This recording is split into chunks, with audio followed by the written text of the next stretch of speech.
I need to just be honest, you guys. I have the Huntington's gene. And that's so hard to say. It's so hard to admit. Because I just wish it wasn't my reality, you know?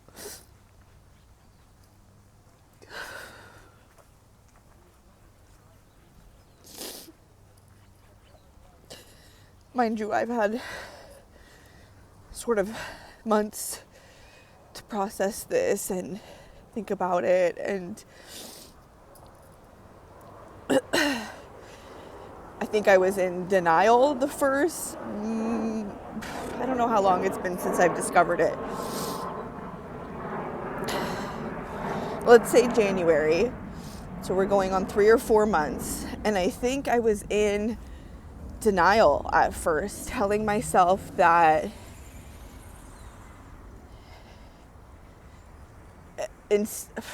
when you Google it, if you type in, does having the Huntington's gene mean I'm going to have Huntington's, it will say yes. I was under the impression in the last couple of months, or maybe I was in a state of denial where I was like, well, no, it doesn't necessarily mean you're going to have it. And maybe that is still potentially possible. Maybe, I don't know, can we say with 100% certainty that every single person who has ever had the Huntington's gene has developed it by the age 30 to 50? Do we know that with 100% certainty? Like, I would need to know that.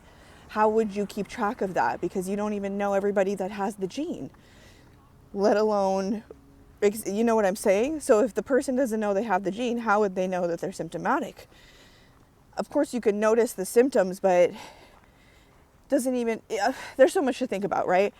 So anyways, I was in this state of denial, or again, maybe I'm not in the craziest state of denial. Maybe I'm like, well, miracles happen too. That's kind of, I guess, where I'm coming from. And I'm like, you know, that's all I'm comfortable admitting is like, I have the gene and I'm asymptomatic. So now let's get into like my perspective on things and how I've been processing and everything that comes with it and all of that. It has been so hard to stay positive and optimistic, and I don't think it's the type of situation where you're supposed to stay positive and optimistic 100% of the time. There's no way. Obviously, it's a negative thing. It's something that nobody wants to deal with. It's something that I would never want to pass down to a child. I wouldn't even want to risk the 50% chance of passing it down to a child. So it's an ugly thing, right? But I have done my best to stay positive, stay optimistic, use this as the kick in the butt that I've needed to slap me into shape. I don't know if that's the way that phrase goes, but boy, oh boy, has it been all of those things, because I have, the best way to describe it is in life that I have had so many wants and desires and aspirations and, oh, I want to do this and that and this and that. Never once known how to execute it, never once tried to execute it. The one and only thing that I was like, ooh, that sounds cool. It's because I had a creative boyfriend at the time. This was one of my like healthier relationships, which I really still feel to that day. Like, anyways, he was a creative guy and he inspired me to be creative. And I even went so far as to like make a little company of cell phone cases, like DIY cases that I made myself. And that felt so good. First of all, it felt so good to just even put myself out there, you know, even if it's embarrassing to put it on Instagram and nobody's like, ooh, I want to buy one, for example, you know. It doesn't matter.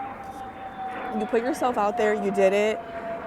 Am I still looking back thinking, oh my God, I posted that on Instagram and people still think that? I don't give a fuck. I don't. And that's another thing that this diagnosis has, again, like kind of I guess, knock some sense into me where I'm like, I don't give a fuck. I'm going to just do it. You know why? Nobody fucking cares. Nobody fucking cares what you're doing, okay? And if anybody actually is like, that's so cringe that you posted these cell phone cases that you made, then they are the type of person that wishes they could do that. So who, that's not somebody's opinion that I would value anyways. So that's been beautiful. Like I said, that's been a nice kick in the butt, or like, the kick in the butt is a big one and loaded. Like, it's multiple things. I feel motivated to exercise and be healthier, eat healthier. I'm still struggling with it, but I'm getting there little by little. I've had this like very resistant relationship to exercise where I'm like, oh, I'll do it tomorrow. That's the main thing. And also just this like, well, I'm not using my gym membership again. I'll do it tomorrow or whatever. Or, well, I just don't enjoy the gym. Then go to yoga. There's so many other things. So that's why another thing that's, again, kicked me in the butt is like, I need to get outside, and I need to be outside every single day. I'm sorry. Every single human being needs to be outside every single day. If not for multiple hours while walking, then at least for an hour while sitting. Like, there is no reason that we shouldn't be doing that. Of course, in some areas, like, weather won't permit. That's a whole other story. I obviously would not survive somewhere like that. I feel bad for people that have the potential to deal with or struggle with seasonal depression, because I am already a wreck. Like, and I live in the sunshine. So I can't help but feel like lacking sunshine would actually kill me. Anyways, going back, I've been like eating healthier, just being more intentional with my time. Do I want to date? I'm like, not really. Like, I don't want to waste my time dating random men that don't do anything for me, don't add anything to my life. I don't mean don't do anything yes, I do. I do mean don't do anything for me. Don't go out of their way to drive to me. Don't go out of their way to take me out to a nice dinner or whatever. And they do. I need to be like, they do. The men that I've dated recently do those things. But if you're not actively adding to my life, I don't want you in it. Because I already have relationships that I don't feel like I I don't want to cut off, of people that I don't feel like add to my life. So why in the hell would I date a random man that doesn't add to my life? Goodbye. We don't have time for that, okay? So that's where I'm at with the dating. And I'm just like, I don't know. It is time to, and then don't get me wrong. Then I would say about a third of the time I'm spiraling. I'm thinking morbid thoughts. I'm thinking, oh my God, you're going to become a vegetable and die like your aunt. Or, oh my God, you're going to be like on your way to becoming a vegetable, and then you're going to have to move to Oregon and do medically assisted suicide. And it's like, what? First of all, what? Why am I thinking of every single possible scenario? Well, I know why. It's because I have anxiety. But we don't even know that I'm going to get to 72 and make it to a vegetable state, first of all. And we don't even know if the medical advances are going to be so great that I get the help and the treatment that I need to slow the progression of the disease or what have you. Like, you don't really know what's going to happen in terms of medical advances. So that's another thing I'm trying to stay very optimistically about.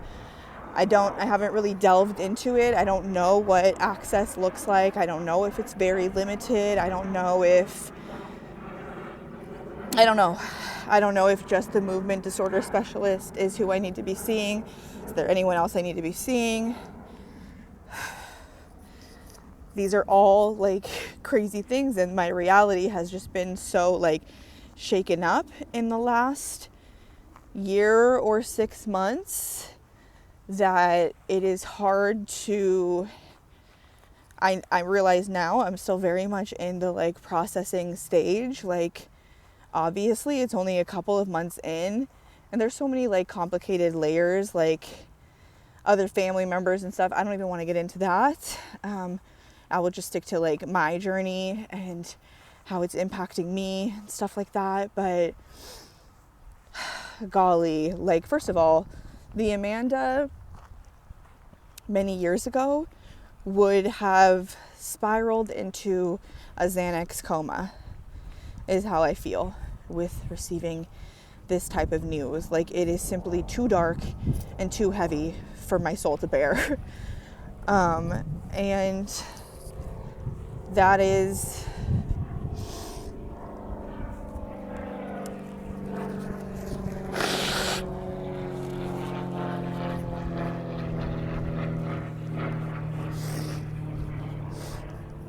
sorry, I'm so sniffly and I've been crying so much. But I don't know. Anyways, another point I'm trying to make is that it's just such a disservice to stay sitting in this like worried state of mind of like, oh my God, when the disease hits, it's over for me. And and so anyways, I'm trying my best to affirm myself, do affirmations, do subliminals, which to me at least this is what I call them. When overnight you listen to a YouTube video, the one that I have mentioned before is the Dashi meditation videos, and they're like sleep hypnosis videos, if I'm not mistaken. You know what? I'm big on hypnosis. I see a bright future. I see hypnosis in my future, if that makes sense. I'm like, there's something to this. And you know what it is? Another thing about the Huntingtons, and really any disease, any mental health disorder, trauma, generational trauma, that's what it is, right? Is like, I can't help but feel like it's dis-ease in the body. It's something that like each generation in my family is like in so much emotional pain and carrying this pain that I don't know. I feel like part of my life purpose is to, first of all, I've always felt like the black sheep. I just am the black sheep. I stick out like a sore thumb, just even with my personality. And I cannot help but feel like this is part of my purpose. And I've been knowing for some time that, what a blessing it would be to be able to turn my pain into my purpose. What a blessing it would be to be able to help even one person that has experienced any type of pain or any type of situation or feeling similar to something I have. Like, that would be the greatest blessing, is to be able to give back in those ways, because I know that, gosh, I'm going to burst into tears. I've been crying for an hour straight. I had a call with a therapist / it was kind of like a life coach session, but we just talked about this the whole time. It wasn't actual therapy, but I just feel like I lost my train of thought. It is part of my duty. It is part of my soul contract. Oh my gosh, this is the first time I'm saying that out loud. It genuinely is, to break this generational trauma, to break these curses. And, this is me thinking as optimistically as possible. Then that damn disease, it stops at me. I don't experience it. I stay asymptomatic. Again, this is me thinking miraculous thoughts, so please don't rain on my parade. But, that's best case scenario, right? That this doesn't take me down and kill me and have a negative impact on my quality of life.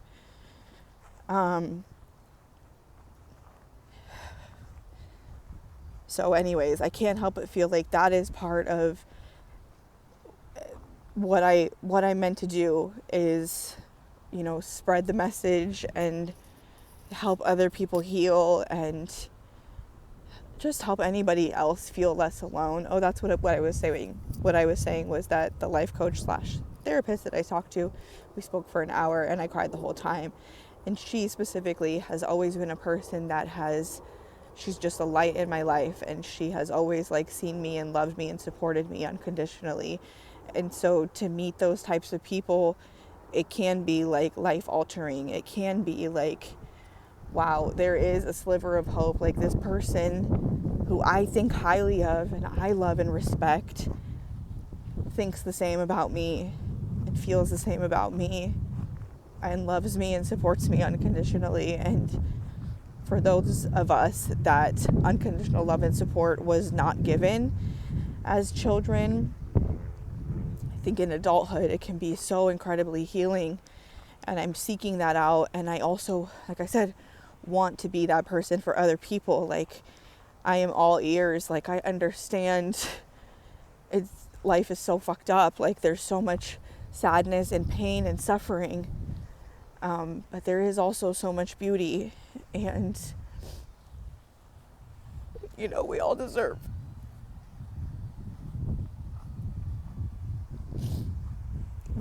to see that and to experience that.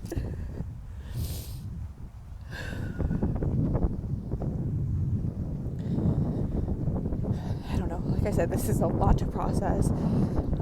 Giving myself grace while I process. It's okay that a quarter or a third of my thoughts are spirally and I'm like, oh my God, like I'm going to end up a vegetable, for example. Like, give myself grace in those moments and also remind myself I'm still processing. That doesn't need to be my actual perspective and beliefs and thoughts. That doesn't need to be part of my narrative, instead. And I already know, like, I want to continue to, this is in an ideal world.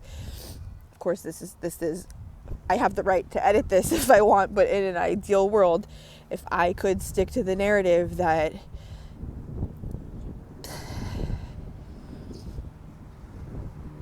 I remain asymptomatic and that disease does not have a hold on me, does not affect me, and that I've broken away from that generational curse, that is what I want to continue to believe and tell myself. And I don't know, it also feels like, isn't that kind of delusional? But isn't it better to first of all, we all know that delusion serves many people and gets plenty of people very far. Of course it does. To a certain degree, and you also need to be putting in the work and doing the things and stuff like that. So I don't know, I can't help but feel like, well, I don't know. This is kind of where God comes in, and where I'm like, well, it's just time to surrender. Maybe it is part of my journey, and maybe I do become symptomatic at one point, and maybe that is part of my journey. Like I said, maybe I can help others dealing with the same thing, or maybe I can be a shoulder for them to cry on, or my ultimate goal is to have a little piece of land, a little farm of sorts. I don't know where, I don't know what state. Hawaii or California would be great, but I'm pretty open. And to have animals, ideally rescue animals, rescue dogs, and then to just invite people, or maybe people will seek me out, to have people come and visit and heal and just be and just talk and just cry. And to me that sounds so beautiful. And I don't know what types of offerings I would offer, but we'll see. Another thing is, like I said, with this kicking me into shape, or whatever that phrase is, I'm just healing on 10. I want to consider plant medicine. I want to consider hypnosis. I want to consider any and all forms of therapy, any and all forms of healing. The next thing that I really want to start working on is my sacral chakra, the hips area. I feel so much pain and dis-ease stored there, and I don't want that for myself. I'm even afraid of dancing, have a kind of a fear of dancing, and maybe what part of that is a fear of being seen. And think that's part of my journey, is breaking that curse. I'm not afraid of dancing. I like to dance. Sure, maybe I'm not the greatest dancer, but I know how to let loose. I want that to be part of my narrative, because I don't want my narrative to be I'm uptight and I'm too tense. And for example, the other day I went and got a pap smear. This is totally TMI, but I had like a little anxiety attack during the pap smear. Towards the end of it, I was like, are we almost done? And then I burst into tears, or maybe I was already in tears when I asked, and started shaking and goosebumps and a small anxiety attack, I would say. Maybe panic attack, I'm not sure. I drank some water, I felt lightheaded, but that moment told me, and I've already known this whole time, right? I'm like, girl, you have too much trauma stored in those hips. And so that's part of really the conversation takeaway that I had earlier with my therapist / life coach. But also, like I said, the other day, the pap smear, it's just been like one thing after the other reminding me that you need to do this work. The healing, the somatic healing, the trauma is stored in your hips, like release it. It's time to release it. It's just, I also want to acknowledge that all of this is so much easier said than done. All of this is hard fucking work. All of this is lonely work. Not for everyone, and it doesn't need to be lonely, but it can be, and it has been for me more often than not. It's dark, it's scary, it's uncomfortable, it's change, it's looking at your wounds, it's looking at the most fucked up things you've been through, and it's just not easy, and it's not fun. But I will say that the healing is worth it, because first of all, every time I see a friend that hasn't seen me in a while, when they say, you've grown so much, just the way you carry yourself, the way you talk about yourself, the way you show up in your friendships, even those sorts of things. First of all, that is proof, right, that the healing is working. Another way is I've just been present in moments where I've been like, oh my gosh, I am really seeing and noticing the fruits of my labor, and I'm so proud of myself for doing all of that work, because look, it's finally paid off. And how beautiful that I don't know, how beautiful that I've done all that work. It is paid off. I don't know what I'm trying to say, but I don't know, I really just don't want to let this get me down. I really want to continue to navigate this as strong as I can without putting on too much pressure. I also need to surrender to God in the ways that I can. Be proud of myself for handling this with grace and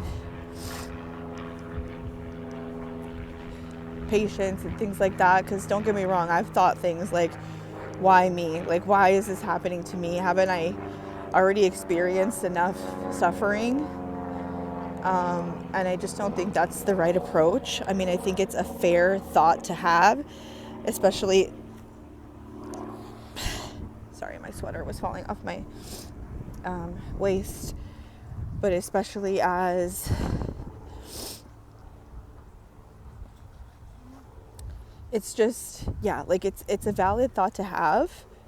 I don't want to stay in that, and I don't want to think, why me, for the rest of my life. I think while I'm processing, it's a valid thought to have occasionally, and then just think, first of all, we all know that saying, right? God gives his, I forget the exact terminology, but God gives his toughest battles to his strongest soldiers, something along those lines. And I can't help but remind myself that. I'm like, okay, well, God doesn't give us anything that we can't handle, which is a hard, I don't know, that's a hard pill for me to swallow. There's so much suffering and so much hardship that people go through that they're not deserving of. Why would God give us that? And I don't know. Asking that and answering that question is too much. It's too much, and I don't think anybody has answered it. So maybe let's just not answer that, but just remind myself that God's got me. Yeah, this is fucked up, but God's got me. I've got me. I do have people that love me and support me. And I also have the discernment to know who to vent to about certain things. It's another thing that has, as I age and mature and heal and grow, you don't need to tell everyone everything. And if you know somebody isn't going to have a response that's going to make you feel good, then maybe you don't need to tell them. that's okay, and that's valid too. It's so long as that person isn't your only person, then it's okay. And that's been another piece for me too, is like everybody has a different role in your life, you know. Some of us, that's a whole nother story. I was going to say, some of us are the parents to our parents. Some of us have parents that we really can turn to with absolutely anything, and they will be there for us and ride for us till eternity. And I bet that feels good, knowing that you have those types of parents, but not all of us are blessed with that. And me being that, I feel like, again, like I've been really strategic and intentional about my support system, and also I am surrendering to God. Like I said, God has got me. God loves me. God will guide me, love me, and support me unconditionally. I am divinely protected. Like I'm going to be okay. Even if at times it doesn't feel like it, I'm going to be okay. And things will pan out exactly the way they're meant to. And again, this has really put things into perspective and made me realize, damn, it is necessary to surrender to God, because this is too heavy of a burden for me to bear. I need somebody to lean on, and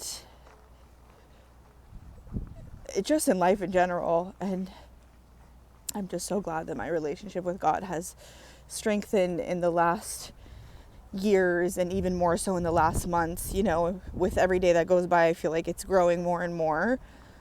It's not noticeable day by day, but I'd say week by week or month by month, I'm like, okay, like I think to talk to God more often, or I'm thanking God more often. And like, it's another thing, is I really don't want to like cry, or not that I don't want to cry to God, but I think you can complain to God sometimes, but also remember to be grateful for what you do have and what is working out. And, you know, what a blessing that I, you know, found out in time while I'm still asymptomatic, and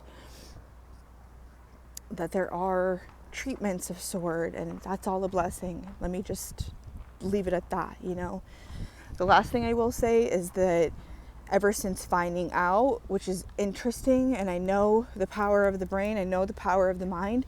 So ever since finding out, especially in the last month, I would say, I've been noticing some involuntary movements, especially within my hands. And then also in the last couple of weeks, basically both of my hands like really tensed up. The right hand even more than the other, and just they both felt like if I could get massaged for a week, then maybe the tension would come out of them. I don't know, and I couldn't tell. I was like, is this the first step of the disease, or do I have carpal tunnel? Have I been on my phone for too long? I've also been noticing like my leg twitching, or like a body, I don't know, even like my hip or something, you know, twitching. So, and then again, it's hard for me to say, has that been happening for the last 4 years or 1 year, or is it new in the last week or two? And is it, I can't think of the word right now, but is it like a pseudo, I can't think of the word, this might be the word or not, like is it a pseudo symptom? I can't think of the word, you know what I'm trying to say, like where I'm convincing myself that, oh my gosh, like I have Huntingtons runs in my family, I have the gene, when is the onset going to be, blah, blah, blah, blah, blah. Oh my gosh, I'm noticing involuntary movements. Another thing I'm noticing is like very slight cognitive delays, but I'm like, well, don't all humans just have that, where we like trip over our words, or like think for a second and then it comes to us, like, you know, I'm I don't know, and it's hard to say. And I've met plenty of people that like don't have diagnoses that do like trip over their words or stutter, or, you know. So anyways, it's hard to say, am I imagining these things? Have they always been happening? Have they been happening the last year or couple of years? Are they not even happening and I'm just imagining them? Is it stress induced? Is it anxiety induced? Is it, I think the word I'm looking for was psychosomatic. Is that the word? I don't know. But that's also helping me spiral a lot. And again, is the spiral what's convincing me of that? Like I really firmly believe that. There's studies behind this and stuff, right? That I mean, maybe not on this, but the power of the mind, we all know, even if at times when I've been like, I have a cold, and then in the moments that I actually want to have a cold, I can convince myself, and oh boy, do I get sick, Or I've been feeling a cold come on, and I'm like, absolutely not. I don't claim that. I refuse. And sure enough, it passes. So again, I don't want to denounce the power of the mind and our thoughts and our beliefs. So even if it is the symptoms coming up, I am going to continue to repeat and telling myself that I am asymptomatic. I'm going to do what I can. Maybe I need some massages, especially in the hands and the feet. I notice it a lot when I drive, and I'm like, first of all, the driving thing has kind of always been the case. I kind of notice like a weird, almost like a tension in my right foot. But if you drive a lot and you're only using your right foot, it's like, yeah, of course those muscles are tight and tense. And you're not massaging and you're not stretching and you're not exercising and you're either driving or you're in bed for 12 hours. Of course those muscles are going to be stiff.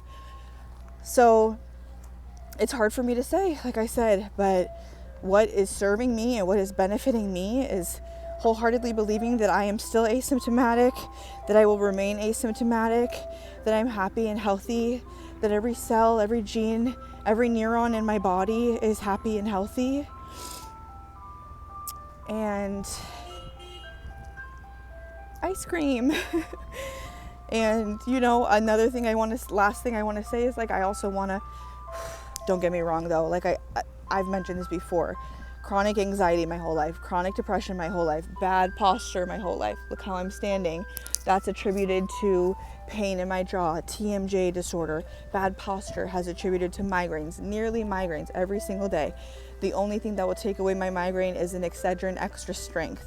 I have taken probably 2,000 Excedrin extra strength in my life. That's not an exaggeration. Because I know the bottles come with 100, and I'm like, how many times have I gone through a bottle, I'm not proud to admit any of that, but, and again, is that all HD? Has that been HD my whole life? Huntington's disease is what I'm referring to as HD. Or is that just because I've been chronically anxious and depressed, Do they go hand in hand? Does unresolved anxiety and depression turn into Huntington's or worsen Huntington's? Which I think we know, yes, it does worsen it. And vice versa, the Huntington's can attribute to more anxiety and depression. There's just so many like moving parts and things to think about and blah, blah, blah. But anyways, the last thing I wanted to say was that, last but not least, I am proud of myself for how I've handled it, for remaining positive and optimistic as much as I can, for giving myself grace in those moments where I do have those dark thoughts or morbid thoughts or intrusive thoughts, and I choose, I denounce that. That is not my reality. I refuse, do not claim. So yeah, I just want to pat myself on the back because Amanda pre-healing would not have been able to handle this. And just that in and of itself is enough to like pat myself on the back. I'm doing great. Staying positive and optimistic is the only way out of this. And the only way to be in life in general, right? Like, life is hard and sad and there is so much suffering. But, and this is really only if you choose to see it, there's also, because the other stuff is so much easier to see, the suffering, the pain with news and society and the way people work, human beings work, negative just stands out. The negative stands out so much more. But I can't help but feel like I kind of have always, despite being chronically anxious and depressed, and trust me, I've had plenty of morbid, dark, negative, pessimistic days, I've always had this underlying positive, optimistic, loving, love-filled attitude. And really that's the other thing. One last final piece is that like being driven by fear is not serving me. It doesn't serve any human being on this planet. We have to like switch to making decisions and living in love and leading our lives in love and not in fear. Like, of course, easier said than done, but that's what I'm choosing to do. And anyways, I appreciate you guys hearing me out. I just want to say I do wish that this wasn't the new, this isn't something I want to be talking about. This isn't something I wish was part of my reality. This is something I wish I didn't have to talk about. This is something I wish wasn't part of my reality, but it is for whatever reason. And I'm also sure that those answers will reveal themselves too, like the greater meaning behind all of these types of things. Anyways, I appreciate you guys hearing me out, and I hope you have a great day. Bye.